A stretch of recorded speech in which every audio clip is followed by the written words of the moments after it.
It's the Quarter 6 podcast with 3 people today. Yeah, and actually 3. Cameron's actually not behind the curtain. Yeah, He's actually not here. there's no Cameron. So, yeah, shout out to you, Cameron, at your baseball game.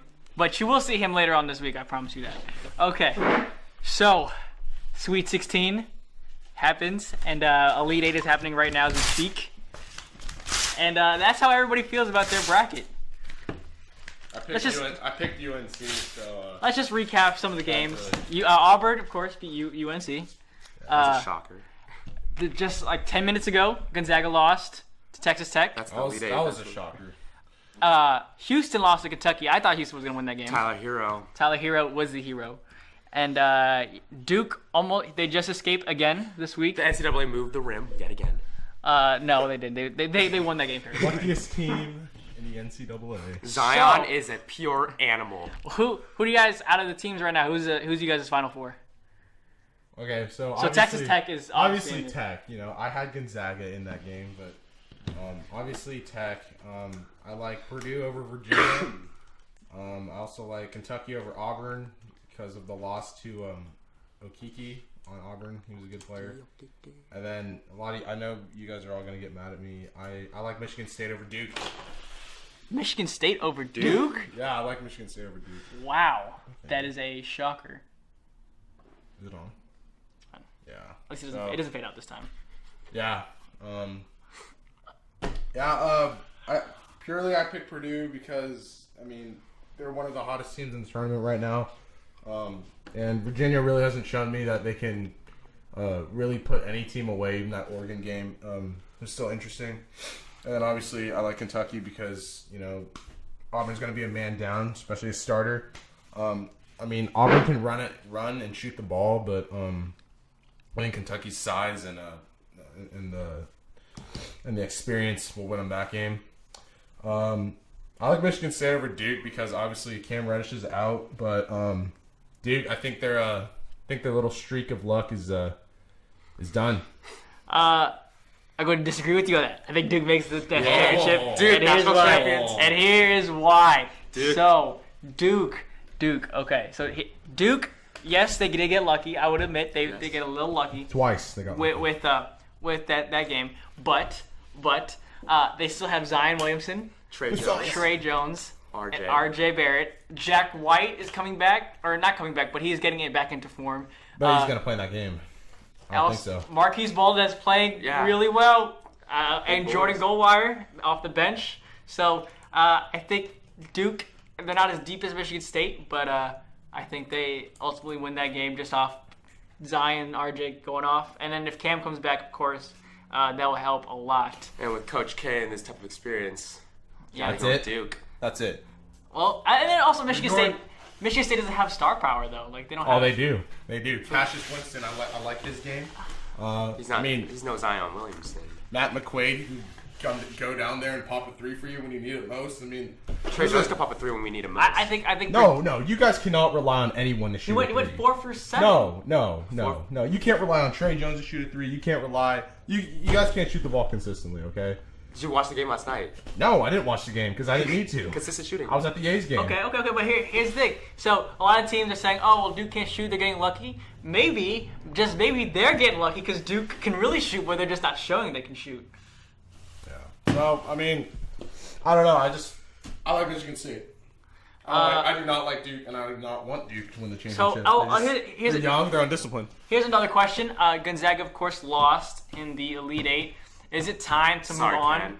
Is it time to move on from the Gonzaga's head coach? He has lost. He hasn't won a national championship in his whole entirety that he's been there. That's since Adam Morrison was there when they were a big-time program. Is it time for him to move on, for Gonzaga to move on from him?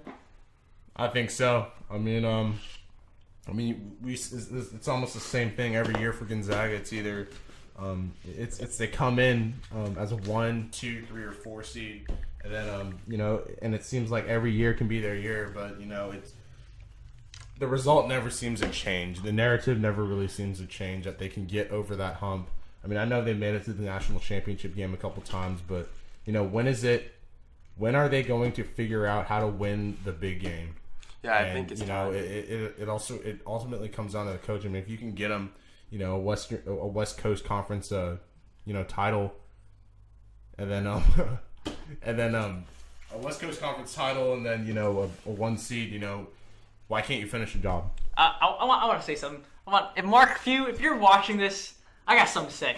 All right, you are a failure. You are a failure. I wouldn't say a failure. Now, hold on. Come on. He has promised time and time again to win a national championship since 2006 when Adam Morrison was there and they were blowing out teams. He was the guy that said we were going to win a national championship. Guys, it's 2019. It's been about 13 years. And you went to the national championship one time the last 4. Am I correct? Yes.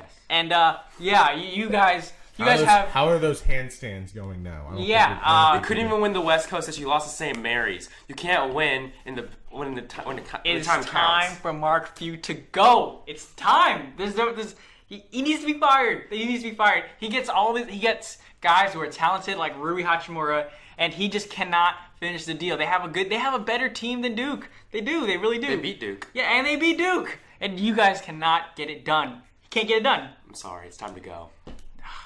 Yeah, Mark Few needs to go. The Mark Few era will end. Again, sorry. I wouldn't be surprised if he came back another season, but I mean, it's not going to change unless you're in like one of the easiest brackets. But I mean, he'll get you to the tournament, but will he get you a title? I don't think so. No. So of course Duke is a big story. Everybody talked about Duke. Do you guys have a formula to beat Duke so far? Have you guys seen any weaknesses? Of course, their shooting is streaky, but is there any way you can stop Zion Williamson in this tournament? Has there anybody proved that? I really don't think so. I mean, even in that UCF game, I mean, when it was close, I mean, Zion still had 32 points. He's just one of those players that you just can't stop. And then when he can't stop playing well, I mean, the other players playing around him play very well, including R.J. Barrett and Trey Jones at times, and he'll just get the crowd involved, and it's almost just a force when he dunks the basketball. That's a problem. Yeah, I think one of the things that is underrated, what you could do with Zion early is, try to get him in foul trouble. It's hard, of course, because he can jump so high. But stuff like getting charges or, it hurts if you boxing him out and having him go over the back, that's just little things that you could do to stop Zion. I think that Duke has shown one of their weaknesses, in my opinion, is their depth. They look like by the end of the game they get tired. It looks like coming out the second half they get off to a hot start. And then as the second half goes on, they get tired. So, if you have a lot of bodies, like which Michigan State does, which they could do, they could obviously take advantage of that and, get Zion in foul trouble, get them going to their bench. And we know that Duke's bench isn't deep. So that's one of the ways that you could beat Duke. Kevin, anything to add? Basically, I think a way you can beat Duke is since their game is mainly on the inside. So you get a solid big man right there. It kind of prevents the drive and forces them to shoot outside shots. But who knows? Maybe they'll be hitting their outside shots. So, was anyone shocked by the Tennessee game, the Tennessee-Purdue game? I was a little shocked. I mean, I knew coming into that game that Purdue was going to give them a hard-fought 4-quarter game. And obviously they went to overtime. They just got out on them. They were up by 18 at one point. And then Tennessee clawed all the way back. That was a great, final 6 minutes.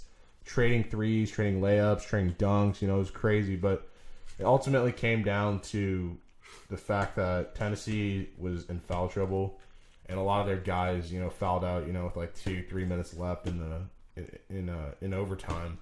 And I mean, there were just a lot of holes in the defense, and Carson Edwards really exploited those holes. Yeah, I think that Tennessee, they played a great game. I didn't think that was a foul to end the game. I wouldn't have called it. I think that I don't remember the Purdue player who shot the three, but he did kick out a little bit, so I didn't think that was I think that should have been a no call. But Tennessee, at the end of the day, they just couldn't get enough stops. They were always able to score, but they just couldn't get enough stops to win the game. And it cost them at the end. Yeah, I think Tennessee's wasted most of their energy trying to come back into the game towards the end. That's when they started to run out of gas, and the final result showed. I mean, I think throughout this whole tournament with Tennessee, I think one thing we've learned is that they can get up on a team easily 20, 25 points, but it's a matter of closing out the game. Obviously, in the Iowa game you guys saw, I mean, Tennessee was up by 25, I'm pretty sure. And Iowa took them to overtime. Tennessee eventually won. And then obviously Colgate. I think that shouldn't have even been a challenge. I think they really should have gotten up and then stepped on their necks to end the game. But I mean, they just let teams hang around. They foul. They slow the game down, and you make turnovers like that, and it gives teams like Purdue that won't they will take advantage of those opportunities, and they'll win that game instead of you. All right. Anything else with the tournament? No, I think we covered it. All right. Cool.